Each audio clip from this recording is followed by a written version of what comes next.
এখন পর্যন্ত আমাদের প্রাপ্ত খবর অনুযায়ী আওয়ামী লীগ, ছাত্রলীগ, যুবলীগের সন্ত্রাসীরা গুলি করে কুপিয়ে প্রায় 30-এর অধিক শিক্ষার ছাত্র জনতাকে হত্যা করেছে এবং দিন শেষ হতে হতে এই সংখ্যাটা কোথায় গিয়ে দাঁড়ায় আমরা জানি না।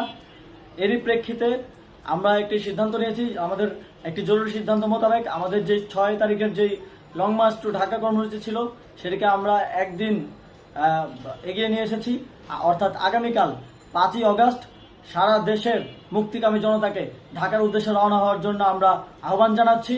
যারা পারবেন, যাদের পক্ষে সম্ভব হবে, আজ রাতেই আপনারা ঢাকার উদ্দেশ্যে রওনা হয়ে যান। আমরা আগামীকাল সারা দেশের মুক্তিকামী জনতাকে ঢাকায় আসার আহ্বান জানাচ্ছি। বিশেষ করে ঢাকার আশেপাশে যে জেলাগুলো আছে আপনারা দায়িত্ব নিয়ে মসজিদের মাইকে ঘোষণা দিয়ে যাদেরকে পাবেন সবাইকে নিয়ে ঢাকার উদ্দেশ্যে রওনা হন।